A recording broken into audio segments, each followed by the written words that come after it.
Hariom ma'am. और आज का सेशन हमारा ज्योतिष और विवाह से संबंधित होगा, यानी कि सप्तम भाव के लॉर्ड को सप्तमेश बोलते हैं। और जब वो कुंडली के 12 और डिफरेंट डिफरेंट भावों में जाके बैठते हैं तो कैसा फलित करते हैं, ये हम आज के सेशन में आपसे समझने का प्रयास करेंगे। तो आप इसमें कुछ बताएं कैसे करते हैं। जैसा कि हम लोग क्लास में भी हम लोग डिस्कस करते हैं, तो जब भी हम लोग किसी पर्टिकुलर हाउस की बात करते हैं, तो जैसे आज हम लोग ने मैरिज का टॉपिक लिया है, तो जो सप्तम भाव होता है, तो सिंपल सी तीन चीजें जैसे हम लोग सबसे पहले लेते हैं कि किसी भी अगर आप घटना के बारे में बात करना चाहते हैं, तो सबसे पहले भाव, भावेश और कारक, तीन चीजों को लेकर हम लोग स्टडी करते हैं। तो जैसे कि आज की हम लोग की चीज जो मेन हम लोग ने टॉपिक लिया है, हम लोग भावेश पे बात करेंगे। जैसे कि 7th हाउस है, तो 7th हाउस में राशि आपकी कौन सी पड़ी हुई है, क्योंकि एक मेष से लेकर मीन लग्न तक अलग अलग लग्नें होंगी और सब में सप्तमेश बदलता जाएगा उसकी राशि के आधार पर। तो अगर सबसे पहले हम लोग मेष लग्न की बात करें, लग्न के अकॉर्डिंग बात नहीं करेंगे हम लोग, सिंपली अगर एग्जांपल लेंगे तो मेष लग्न का ही ले लेंगे। तो सिंपल हम लोग 7th लॉर्ड की बात करेंगे कि अगर हमारा 7th लॉर्ड जो है वो मेष, जो लग्न है हमारी मेष वृक मिथुन कोई भी लग्न हो सकती है, तो लग्न से लेकर 12th हाउस तक वो जब सर्कुलेट करता है तो उसके रिजल्ट हर हाउस में बदलते जाते हैं। तो सबसे पहले हम लोग लग्न की बात करेंगे कि अगर किसी भी व्यक्ति की कुंडली में जो 7th लॉर्ड है वो लग्न में आकर प्लेस्ड हुआ है, तो लग्न जातक है, व्यक्ति है, उसका व्यक्तित्व है जिसकी हम कुंडली की स्टडी कर रहे हैं। तो अगर 7th लॉर्ड लग्न में आकर बैठता है तो ऐसा हम लोग बोलते हैं, ये समझा जाता है कि सप्तम भाव का जो स्वामी है, अगर वो और आपके जो लग्न का स्वामी है वो अगर मित्र हैं, हर जगह हम लोग को राशियों के जो लॉर्ड्स होते हैं उनकी फ्रेंडशिप को, एनिमिटी को ध्यान में रखकर ही प्रिडिक्ट करना चाहिए। तो आप जैसे सिंपली मेष लग्न का हम लोग ने बात की थी कि मेष लग्न का एग्जाम्पल हम लोग ले लेंगे। तो मान लीजिए 7th लॉर्ड वहां पर शुक्र बनेंगे, तुला राशि आएगी वहां पर। तो ये शुक्र जब लग्न में आकर बैठेंगे तो शुक्र मंगल का जो संबंध होता है, तो बहुत ज्यादा उसको फ्रेंडशिप या एनिमिटी ऐसा नहीं मानते, वो दोनों इक्वल साथ में चलते रहते हैं। लेकिन फिर भी मंगल एनर्जी है, पावर है, और जो शुक्र है वो आपका भोग विलास से रिलेटेड होता है, उसको इस तरीके से बोला जाता है। तो अगर शुक्र जो सप्तमेश होकर लग्न में अगर बैठे हैं आकर, तो ये जातक पर प्रभावी होगा, मतलब उस पर प्रभाव आ जाएगा 7th लॉर्ड का, जो आपके पति या पत्नी जो भी होंगे तो उनका आपके जीवन पर प्रभाव पड़ेगा बिल्कुल। और दिक्कत की कोई बात नहीं होगी कि शुक्र और मंगल का संबंध सिंपल, वैसे तो इस रिलेशन को बहुत ज्यादा बदनाम करके रखा गया है कि शुक्र मंगल साथ में होते हैं तो कैरेक्टर थोड़ा लूज होता है, लेकिन ऐसा नहीं होता, वहां बहुत सारी चीजें देखी जाती है, तब हम लोग ये प्रिडिक्ट करते हैं। लेकिन जब हम सप्तम भाव की बात कर रहे हैं, विवाह की बात कर रहे हैं, तो वहां पर बेड प्लीजर आ जाता है, भोग विलास आ जाता है, तो यहाँ पर ये कॉम्बिनेशन गड़बड़ नहीं होगा अगर शुक्र सप्तमेश होकर लग्न में आकर बैठे, तो ये एक अच्छी चीज है। अब अगर सेकंड हाउस की बात करते हैं, जो ये शुक्र 7th लॉर्ड होकर सप्तम के स्वामी बनकर द्वितीय भाव में आते हैं, ये आपकी वाणी है, व्यक्ति की वाणी होती है, व्यक्ति का कुटुंब होता है, और प्लस फाइनेंस भी वहां से आ जाता है, जो आपका कैश पैसा होता है। तो यहाँ पर ये बोला जाता है, अब यहाँ पर ये समझने वाली चीज है कि यहाँ पर हम लोग 7th से भी उसको कोरिलेट करेंगे, क्योंकि 7th से ये हाउस 8th हो जाता है। जब आप सेकंड की बात करते हैं, लग्न में आया वो अपने से सप्तम आया, ठीक है, लेकिन फिर भी वो जब 8th में, अपने से 8th में गया, आपके वो सेकंड हाउस में आया, थोड़ा यहाँ पर कई चार्ट्स में माइनस पॉइंट देखने को मिलता है कि सप्तमेश अपने से अष्टम में चला गया, लेकिन उसके बाद भी राशि के हिसाब से ही वहां फलित होगा। हर लग्न में राशियां बदलती जाएंगी। मेष, यहाँ पर अगर मेष राशि की बात हम लोग करें, मेष लग्न की, तो स्वराशि के हो जाएंगे, शुक्र यहाँ पर वृक राशि में आकर बैठेंगे। इसी तरह अगर हम लोग वृक राशि की बात करें तो यहाँ मिथुन राशि आएगी, शुक्र यहाँ पर अपने मित्र मिथुन राशि बुध की राशि में आ जाएंगे, ये भी कोई दिक्कत की बात नहीं है। अब अगर हम लोग वृश्चिक राशि की बात, वृश्चिक लग्न की बात करें, तो यहाँ पर आएगी धनु राशि, और धनु राशि में शुक्र आकर बैठेंगे, ये आपस में उनकी मित्रता नहीं होती है, तो यहाँ पर उस हिसाब से रिजल्ट आपको देखने के लिए मिलेंगे। और इसके साथ साथ कुछ कई बार ये रिजल्ट भी देखने के लिए आया कि ऐसा आपको जो बुक्स हैं एस्ट्रोलॉजी वाली उसमें भी लिखा मिलता है कि फाइनेंस जनरल बोल देते हैं, जैसे कि सप्तम से अगर नवम में बैठा तो बोलते हैं भाग्य वृद्धि होगी, सेकंड में आता है तो भी बोल देते हैं कि मतलब पत्नी जो होती है वो लक्ष्मी स्वरूपा बोली जाती है, तो भी ऐसा कहा जाता है कि धन की वृद्धि हो सकती है आफ्टर मैरिज। आते हैं अब थर्ड हाउस पे। अगर जो सप्तमेश है वो आपके तृतीय भाव में बैठा है, आपकी कुंडली के तृतीय भाव में बैठा है, ये पराक्रम का भाव है, छोटे भाई बहनों का भाव है। यहाँ पर भी आपको मित्रता और शत्रुता के आधार पर आप प्रिडिक्ट कर सकते हैं कि छोटे भाई बहनों से उनका तालमेल कैसा रहेगा। मित्र संबंध अगर होगा राशि स्वामियों का तो निश्चित रूप से बहुत अच्छा टाई अप हो जाएगा आपस में। और अगर शत्रु संबंध होगा तो थोड़ा सा आपस में विचार मिलने में थोड़ी सी दिक्कत होती है। अब आते हैं आपके 4th हाउस में कि अगर 7th लॉर्ड 4th हाउस में आया है, 4th हाउस आपकी माँ का होता है, तो यहाँ से फिर वही मित्रता शत्रुता आपको देखनी पड़ेगी कैसा आ रहा है। बाकी और इफेक्ट भी आते हैं, कहीं से एस्पेक्ट आ रहा हो राहु केतु का, तो जो सास बहू संबंध अगर मेल चार्ट है या फीमेल चार्ट है, कई बार ऐसा होता है कि मेल जो लोग होते हैं जातक पुरुष जातक है तो उनका अपने ससुराल में उतना अच्छा संबंध सास से या ससुर से कुछ इब्बट हो जाती है। तो वो ये सब इसी वजह से होता है कि वो 7th लॉर्ड का 4th हाउस के लॉर्ड से जब फ्रेंडशिप नहीं होती, एनिमिटी होती है या कोई और अशुभ प्रभाव आ रहा हो तो ये रिजल्ट देखने को मिलते हैं। इसके बाद अब आते हैं हम लोग 5th हाउस में। एक चीज और आती है, अगर 4th हाउस में 7th लॉर्ड बैठा होता है तो कई जगह ये देखने के आया क्योंकि 7th से ये 10th आया, आपका जो 4th हाउस है वो 7th से 10th है। तो कई बार ऐसा देखने आया कि ये जॉब को दिखाता है कि आपका जो पत्नी या पति होंगे तो उनकी अच्छी एक जो उनकी प्रोफेशनल लाइफ होगी वो एक अच्छी इंडिकेशन वहां से मिल जाता है कि अगर वो 4th हाउस में बैठा हुआ है। अब आते हैं 5th हाउस में। 5th हाउस आपका ज्ञान का भाव है और संतान का भाव है।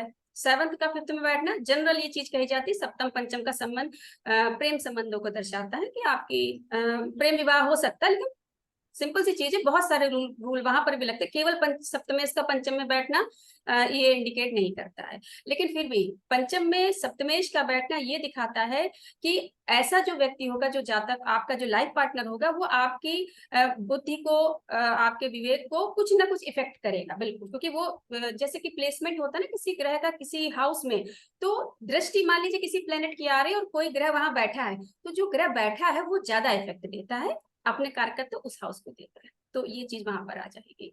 इसके बाद आते हैं 6th हाउस में।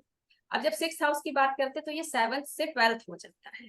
तो ये थोड़ा माइनस पॉइंट आ जाता है यहाँ पर कि अगर सप्तमेश आपकी कुंडली में 6th हाउस में बैठा है जो कि 7th का 12th है, तो यहाँ पर कुछ निगेटिव रिजल्ट मिलते हैं देखने के लिए। लेकिन इसके साथ साथ और चीजें भी देखी जाती हैं कि कुछ एस्पेक्ट आ रहा है अशुभ ग्रहों का, या 6th हाउस में और कोई राहु सूर्य इस तरीके के कोई ग्रह बैठे और साथ में 7th हाउस का लॉर्ड बैठ गया है, तो उतनी ही दिक्कतें ज्यादा दिखाई पड़ती है वहां पर। अब आते हैं सप्तम भाव में। सप्तमेश अगर सप्तम में ही बैठा हो तो ये अच्छा इंडिकेशन है, सप्तम भाव मजबूत हुआ आपका, 7th लॉर्ड वहीं पर बैठे हुए हैं। बस अब यहाँ पर देखने वाली चीज ये होती है कि जो राशि वहां पड़ी है और उसका स्वामी बैठा है, तो जैसे कि अगर मान लीजिए वृक राशि यहाँ पर आई है, वृश्चिक लग्न का मान लीजिए चार्ट है, तो 7th में 2 नंबर आएगा, वृक राशि आएगी और वृक राशि के स्वामी होकर शुक्र 7th में ही अगर बैठ जाएंगे तो थोड़ा सा शुक्र के गुण, मतलब थोड़े से क्या पूरे कहिए, शुक्र के पूरे गुण आपके पार्टनर को मिल जाएंगे। अब यही अगर बात करें सिंह राशि की, कुंभ लग्न की कुंडली अगर होगी तो सप्तम में सिंह राशि आएगी और सिंह राशि के स्वामी होकर अगर सूर्य वहां पर प्लेस्ड हो जाएंगे तो ये सप्तम को पीड़ित करेंगे। पीड़ित इन द सेंस ये चीज हो जाती है कि ग्रह के अपने कारकत्व होते हैं, अपने सिग्निफिकेटर होते हैं। अब सूर्य, चूंकि सूर्य की टेंडेंसी ही ऐसी है, राजा बोला जाता है सूर्य को कि सूर्य राजा होता है, लीडिंग नेचर होता है सूर्य का।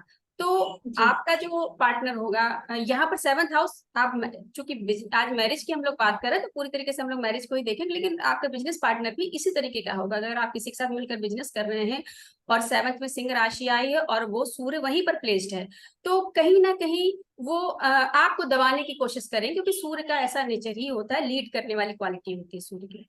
और मान लीजिए अगर सिंह लग्न की कुंडली है तो यहाँ पर कुंभ राशि आएगी। शनि प्लेस्ड है अपनी राशि में तो अपने भाव को मजबूत कर रहे हैं। शनि थोड़े सुस्त प्लेनेट हैं, थोड़ा सा स्लो मूविंग प्लेनेट है। कई बार लोग बोल देते हैं आलसी, पति पत्नी आलसी होगा, लेकिन हम आलस को नहीं मानते हैं, हम आलस को उतना वो नहीं वो करते हैं। हमारा मतलब ये होता है कि शनि, हाँ शनि एक तो स्लो मूविंग प्लेनेट है, इसके साथ शनि हर काम को तरीके से करते हैं, डिसिप्लिन से करने की आदत होती है। तो डिसिप्लिन से अगर आप कोई काम करेंगे, प्लान बना के कुछ काम करेंगे, तो वो देर से होगा, डिले होगी और वो स्लो हो जाता है। तो आलस हम इतना वो नहीं मानते हैं उसमें। हाँ ये होता है कि व्यक्ति पूरा प्लान करके काम करेगा और थोड़ा सा स्लो, स्पीड थोड़ी स्लो स्लो हो जाती है। ओवरऑल बाकी कोई दिक्कत। इसी तरीके से अगर वृश्चिक राशि आई है 7th हाउस में, वृक लग्न की कुंडली है तो 7th में वृश्चिक राशि आएगी, मंगल यहीं पर बैठे हुए हैं, तो आपका जो लाइफ पार्टनर होगा, कई बार ऐसा देखने में आया है कि उसमें थोड़ी सी यंगनेस होती है, एक एज के बाद भी उनमें यंगनेस दिखाई पड़ती है, क्योंकि मंगल का वो गुण होता है। तो इस तरीके से जैसे जैसे राशि बदलेगी उसी तरीके से प्लैनेट अपना रिजल्ट बदलते जाएंगे। मैम जैसे कि आपने 7th हाउस तक बता दिया, तो बाकी के बचे 7वें में आगे बढ़ने से पहले मैं सबसे ये बोलना चाहूंगी कि 7वां हाउस मारक भाव भी होता है, और ज्योतिष विद ज्योत्सना में ऑलरेडी आपने एक मारक भाव पे वीडियो बना रखा है। तो किसी को भी अगर मारक भाव को और ज्यादा समझने की मन हो, अगर एस्ट्रो में इंटरेस्टेड हैं, तो आप ज्योतिष विद ज्योत्सना में जाके उस वीडियो को, हम यहाँ पे लिंक डाल देंगे उस वीडियो का, आप उसको जाके भी एक बार विजिट कर सकते हैं। तो आपको मारक भाव की भी टेंडेंसी समझ में आएंगी, जब सप्तम भाव से कैसे उनकी एनर्जीज मैच करती हैं और रिलेट करती हैं। इस जी हाँ। हाँ जी, आगे बढ़ते हैं। आगे हम लोग बात करेंगे अब 8th हाउस की। 7th तक हम लोग का हो गया था। मान लीजिए आपका 7th लॉर्ड 8th हाउस में आए हैं, तो जाहिर सी बात है 7th के लिए तो ये ठीक हो गया। जो 8th हाउस जो होता है, ये आपके पति या पत्नी का कुटुंब हुआ, सप्तम से दूसरा भाव हुआ, तो ये आपकी ससुराल हो गई। तो 7th लॉर्ड अगर यहाँ बैठा है तो ऐसा मतलब काफी हद तक ये देखा गया है कि जो आपका पति या पत्नी होगा, वो अपने जो उनका मायका पक्ष होगा, उनका जो अपनी फैमिली होगी, उससे बहुत मतलब कि इन्वॉल्व होते हैं उसमें, तो ये सारी चीजें भी आ जाती हैं। और यहीं से अगर 8th लॉर्ड का आपके लगने से अच्छा संबंध होता है, अच्छा कॉम्बिनेशन बना होता है, तो निश्चित रूप से आपको अपने ससुराल में मान सम्मान, प्रेम व्यवहार ये मिलने की पूरी चांसेस रहती है। और वहीं अगर शत्रुता है, एनिमिटी है कुछ, तो फिर वहां पर आपके रिलेशन बिगड़ने की संभावना बढ़ती है। अब आते हैं 9th हाउस में। अगर आपके 7th लॉर्ड 9th हाउस में बैठे हुए हैं, तो ये आपका भाग्य है, और जो 7th है वहां से ये 3rd हाउस आता है, वहां का पराक्रम हो जाता है। तो यहाँ पर सिंपली कई सारी क्लासिकल बुक्स में ये लिखा हुआ है कि भाग्य आपका उदय होगा विवाह के बाद, लेकिन उसके साथ साथ आपका 2nd लॉर्ड, 10th लॉर्ड, ये सारे भी कहीं ना कहीं कंबाइंड होते हैं, जब तब आपको ये पूरे रिजल्ट मिलते हैं कि हाँ अचानक आपका प्रमोशन हो गया, या आपकी जॉब आपने एक छोड़ के दूसरी जॉब ले ली, क्योंकि 9th हाउस जॉब छूटने का भी होता है, 10th से 12th हो जाता है आपका। तो ये सारे इंडिकेशंस आपको उस समय मिलते हैं जब 7th लॉर्ड आपका 9th में।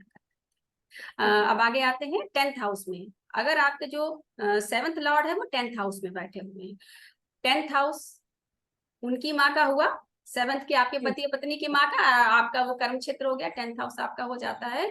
तो यहाँ पर भी ये संबंध, कई बार ऐसा होता है लग्नेश का और 7th लॉर्ड का 10th हाउस में जब संबंध बनता है, कंजंक्ट हो जाते हैं वहां बैठकर, तो ये ऐसा हो जाता है कि आपको जो अपना जीवन साथी है वो आपके कर्म क्षेत्र से मिल सकता है, ऐसी काफी संभावना हो जाती है। लव मैरिज ही नहीं होती, कई बार ऐसा होता है कि कार्य क्षेत्र एक है और वहां पर आपकी फैमिली का भी वहां पर हो जाता है, जुड़ जाती है, तो आपका विवाह वहां पर होने की संभावना बनती है। अब आते हैं आपके 11th हाउस में। 7th लॉर्ड आपका अगर 11th हाउस में बैठा हुआ है, तो यहाँ पर ये 7th का पंचम है। 7th हाउस से ये पंचम में होता है, आपके पत्नी का जो ग्रेस्पिंग पावर है, उनकी जो ज्ञान है, जो उनका जो सोचने समझने का तरीका, ये 5th हाउस से देखा जाता है, आपका लाभ भी है वो। तो यहाँ पर अगर फिर वही चीज, अगर शुभ संबंध बनते हैं, पॉजिटिवनेस होती है, तो आपको फायदा मिलता है, निश्चित रूप से आपके लाभ में वृद्धि होती है। और कहीं अगर अशुभ संबंध है, दृष्टियां अशुभ आ रही, या कोई ग्रह अशुभ वहां पर बैठा हुआ है, तो वहां पर फिर आपको कुछ दिक्कतें देखने को मिलती है। इसके साथ साथ ये भी चीज हो जाती है, आप लोग भी चार्ट में अपने देखिएगा, समझिएगा, आपका 5th लॉर्ड और 11th लॉर्ड ये दोनों कहीं कंजंक्ट होते हैं, तो ये जो आपका एक मनोरंजन वाला भाव होता है भाई, 11th आपके पार्टनर का 5th हाउस है, और 5th हाउस आपका आपका जो भाव है, तो इनका अगर संबंध बनता है तो ये अच्छे रिजल्ट देते हैं। और लग्नेश से अगर इनका संबंध अच्छा है तो आप में तालमेल बहुत अच्छा होगा। आप जैसे अपने लाइफ, कई लोग होते हैं बहुत शाई नेचर के होते हैं, हस्बैंड वाइफ हैं तो भी उतना खुल के एक दूसरे के प्रति प्रेम संबंध उतना उजागर नहीं करते, लेकिन अगर ये कॉम्बिनेशन अच्छा बनता है और लग्नेश से अच्छा संबंध बना होता है, तो दोनों का जो जीवन होता है वो बहुत सुचारू रूप से बहुत अच्छे तरीके से चलता है, क्योंकि 5वां जो घर होता है वो मनोरंजन का जो बोला जाता है, खुशियां जो होती हैं वो 5th, आपका 11th वो होता है जो आपको खुशी देता है, लाभ देता है। और जो आपका पंचम है वो 7th का 11th है। दोनों कॉम्बिनेशन यहाँ बने हुए हैं कि आपका पंचम उसका 11th है, और उसका जो पंचम बन रहा है वो आपका 11th है। तो इसका जो संबंध अगर बन जाता है तो वैवाहिक जीवन बहुत अच्छे तरीके से चलता है। अब आते हैं आपके 12th हाउस में। आपका सप्तम जो स्वामी सप्तमेश है वो अगर 12th हाउस में आता है तो ये सप्तम से छठा घर होता है। थोड़ा सा 6th हाउस में हम लोग ने इस चीज को शायद ये डिफाइन नहीं करा कि वो 12th हो जाता है, सप्तम से 12वां हो जाता है। तो आगे जब हम लोग 6th जो 6, 8, 12 का संबंध होता है किसी भी घर से अगर बनता है, अगर हम लोग भावात भावों की बात करते हैं तो वो दिक्कत देने वाला होता है। 12th हाउस में अगर आपका 7th लॉर्ड बैठा होता है तो यहाँ पर ये समझने वाली चीज है कि कई बार ऐसा दिखाते हैं कि थोड़ा आपके जन्म स्थान से या जिस जगह आप रह रहे हैं उससे थोड़ी दूरी दिखाया जाती है, क्योंकि 12th हाउस आ गया वहां पर। तो 7th लॉर्ड अगर वहां बैठा होता है तो वो उसका 6th हाउस है, तो एक तो ये चीज दिखाई पड़ती है, थोड़ी दूरी दिखाई पड़ती है, इसके साथ साथ थोड़ा रोग की संभावना दिखाई पड़ती है, क्योंकि वो सप्तम का छठा है। यहाँ पर ऐसा हो जाता है कई बार जॉब के पर्पज से भी हस्बैंड वाइफ को दूर रहना पड़ जाता है, या साइट वर्क होता है तो साथ में रहते हुए भी दूर दूर रहते हैं वो लोग, या किसी बीमारी की वजह से, किसी दिक्कत की वजह से वहां पर ये सप्तम 12th में बैठ के थोड़ी सी दिक्कत दे देता है। अब अंकिता आप बताइए, 1 से लेकर 12th तक जो भी हाउसेस के बारे में जो हम लोग ने बात करी, इसमें अगर आपको कुछ इंक्लूड करना तो आप उसमें इंक्लूड कर सकती हैं। मैम आई थिंक हम लोगों ने अच्छा कवर किया है। बस मैं यही कहूंगी कि ये एक शॉर्ट सीरीज थी, हाँ शॉर्ट सा ये वीडियो था। बिल्कुल केवल हम लोग ने भावेश लिया है, इसमें हाँ, अभी बहुत कुछ नहीं है, केवल भावेश लिया है। और इसके लिए हो कोई सकता है हम लोग को आगे कुछ वीडियो इसमें ऐड करने पड़े।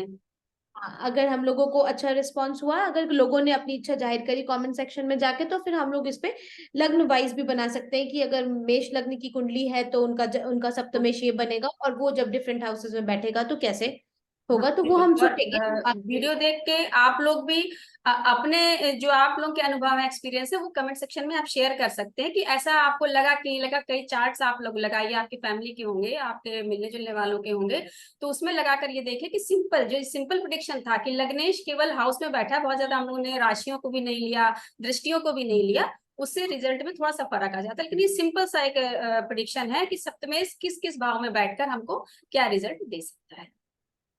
जी मैम, थैंक यू मैम। और आगे और जिसको ज्यादा कुछ जानकारी लेनी है तो ज्योतिष विद जोशना को सब्सक्राइब करें, कमेंट्स करें, और उस पे और वीडियोस हैं उन्हें जाके एक बार देखें और ज्यादा बेहतर जानकारी के लिए समझने का प्रयास करें। हरिओम। मिलते हैं आपसे अगली वीडियो में। हरी।